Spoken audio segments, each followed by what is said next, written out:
Salut à tous, aujourd'hui on se retrouve pour une nouvelle vidéo, donc qui va être une petite vidéo analyse. Comme vous aurez pu le voir, donc ça fait maintenant environ 24 heures qu'on a subi un petit crash sur les crypto-monnaies.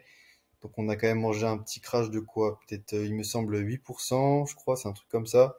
Ouais, bon, un petit peu plus, mais voilà, on a quand même pris un flash crash. Donc, dans cette vidéo, on va faire une petite analyse donc des graphiques, comment ça se passe. On va revenir un peu sur les news et on va voir un peu les quelques données on-chain. Donc, actuellement sur le BTC, qu'est-ce qui se passe? On est revenu, donc, si on zoome un peu, nous sommes revenus sur notre grosse résistance support, donc notre grosse box orange. On va voir un petit peu que par le passé, voilà, elle a une certaine pertinence puisque ça fait maintenant depuis mai 2022 hein, que voilà, elle nous faisait office donc de résistance, puis après de support et maintenant on est donc revenu en plein dedans suite à ce crash. Donc ça c'est ce qui se passe en daily. Nous sommes revenus donc sur cette fameuse donc résistance. En 4 heures, qu'est-ce qu'on a? En 4 heures, on a eh bien tout simplement cassé, on est passé en dessous de notre zone d'OTE et en dessous de ce petit order block juste ici. On est également venu faire une toute petite touchette, c'est ça qui est impressionnant hein, vraiment, hein, c'est presque pas de la magie mais presque. On a cette petite touchette ici sur l'order block qui date, et ouais c'est ça, hein, du 15 mars 2023. Donc comme quoi, voilà, l'order block qui avait fait effet juste ici en juin. Ensuite, boum, on est reparti à la hausse avec l'annonce de l'ETF Spot Bitcoin. Et là maintenant, on en est là. Donc, qu'est-ce qu'on peut envisager? Ce qu'on peut envisager, c'est potentiellement un retour sur cette zone d'OTE, donc toujours en naviguant à l'intérieur de cet order block. Peut-être pas faire une validation en dessous de ce plus bas, mais peut-être éventuellement une petite tige qui vienne toucher la zone d'OTE. Par exemple, si on se place en daily, euh, voilà, on peut voir que... en plus, ce qui est ouf, c'est qu'on était reparti juste ici, donc c'est la zone d'OTE, donc la précédente zone de TE, on n'était pas venu la toucher. C'était ouf, on n'était vraiment pas venu la toucher, on est parti sans la toucher. Et là, peut-être qu'on va revenir donc tracer cette nouvelle zone de TE qui a été faite suite à la création de ce nouveau top. Et donc voilà hein, ce qu'on peut imaginer. Si on regarde maintenant avec les indicateurs, donc avec le RSI, donc bien entendu, nous sommes désormais en... Bah, qu'est-ce qui se passe? On a presque une divergence boule ici. Ici, pareil, hein, presque, parce que là, ça baisse comme ça, et là, ça monte. Donc en daily, on aurait peut-être une grosse divergence, peut-être. Après, voilà, à prendre avec des pincettes. Pareil, si on regarde ici, sur l'open interest, donc on avait cette très grosse zone d'accumulation depuis le 20 juin. Ouais, voilà, depuis le mois de juin, on avait cette grosse zone d'accumulation. On n'arrivait pas trop à sortir les shorts ou les longues. Et là, ça y est, avec cette grande bougie là, on a sorti un peu de monde, on est sorti en tout cas de cette zone d'accumulation et on est revenu à ce niveau-là, donc des 3,21 billions. Et donc ouais, c'est ça, on est revenu au niveau pré-pump d'avant juin. Donc après à voir, est-ce qu'on va continuer à liquider des positions ou non. Mais en tout cas, on ne sait pas, hein, c'est bien entendu, ce qu'il faut faire attention, c'est on n'attrape pas un couteau qui tombe. Et maintenant, si on va faire un petit tour sur l'Ethereum, qu'est-ce qu'on a sur l'Ethereum? Eh bien, hein, vous le savez, c'est la même chose. Très grosse chute, on est revenu taper notre zone de TE, donc ce qui était ouf, c'est qu'on avait tapé la zone de TE et hop, on était remonté. Mais après, voilà, la pression baissière continue. On est toujours donc sur la zone de TE, on est à l'intérieur. Qu'est-ce qu'on peut imaginer par la suite? Donc si on se met sur une plus petite time frame en 4 heures, donc moi, dans ce qui me concerne, je ne prendrai pas position tant que nous n'avons pas un bottom propre. Donc c'est-à-dire quand je parle pour moi, un bottom, c'est on va commencer à faire un W comme ça, hop, hop, hop, cassure de la neckline, euh, pullback et hop. Là, dans ce cas-là, on peut potentiellement, pour moi, dans mon cas, je rentrerai certainement en position.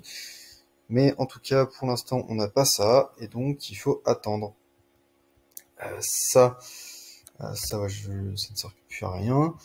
Donc on est toujours dans une structure baissière, on est dans la zone d'OTE. Qu'est-ce qu'on peut imaginer? Ce qui peut se passer, c'est que bah, déjà, on a fait on n'a pas encore de changement de structure, c'est-à-dire qu'on n'a pas validé de bougie, clôturé de bougie en dessous de ce plus bas là.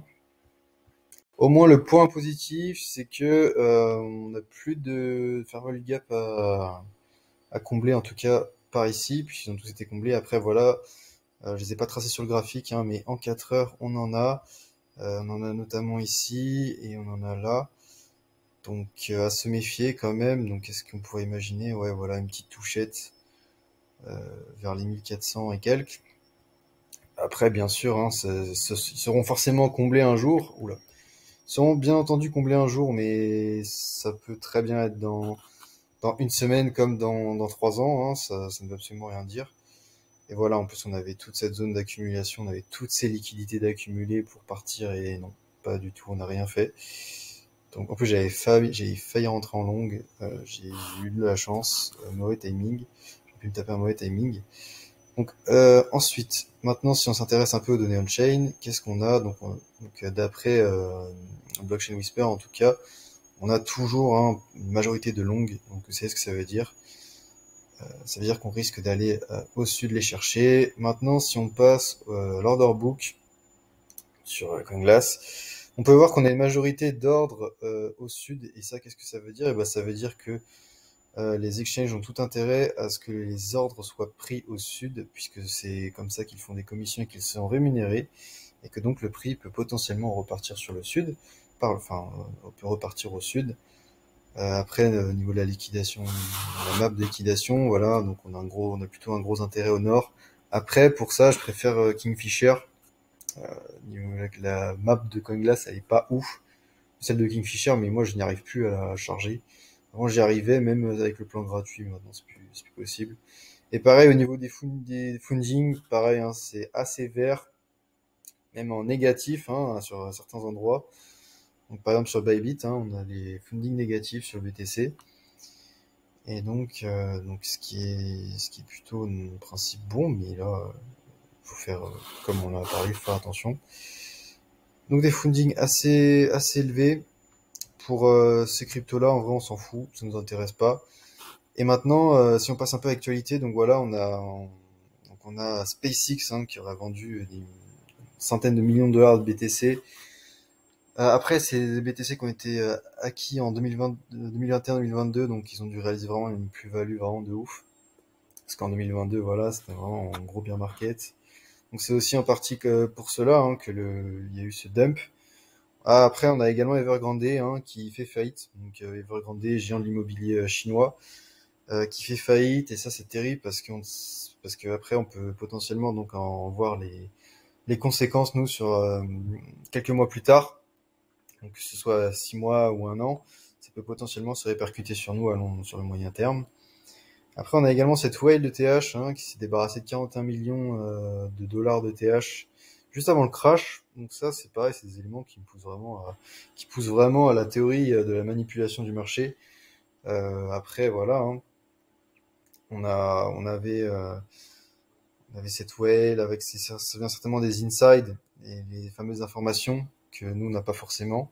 Et après, c'est voilà, c'est le monde de la finance. Puisqu'en plus on avait une bonne nouvelle, hein, comme quoi apparemment l'ETF Futures de TH serait potentiellement en voie d'être accepté. Donc ça c'était pourtant une bonne nouvelle, mais voilà, on a quand même eu le crash. Après voilà, on a aussi cette enquête qui nous dit que le coût moyen électrique pour qu'il serait un Bitcoin, il est de 46 000 dollars. Donc après voilà, c'est une carte assez intéressante. On va pas se, on va pas trop s'attarder dessus, mais vous avez la source si jamais vous voulez jeter un œil. Donc après voilà, voilà ce qu'il en est concernant ce petit crash, ce petit flash crash. J'espère que la vidéo vous aura plu. Si c'est le cas, n'hésitez pas à lâcher un petit like, ça m'aiderait. Et si jamais vous aimeriez voir que je présente des trucs en particulier, n'hésitez pas à mettre des commentaires. Moi, je prends tous les commentaires, qu'ils soient bons ou négatifs. Ça m'aide à améliorer mon contenu, étant donné que je fais très rarement ce genre de vidéos. J'ai besoin un peu de connaître les axes d'amélioration et vos avis. Donc, si vous êtes encore là, n'hésitez pas. Sur ce, je vous dis à la prochaine et entre-temps, portez-vous bien.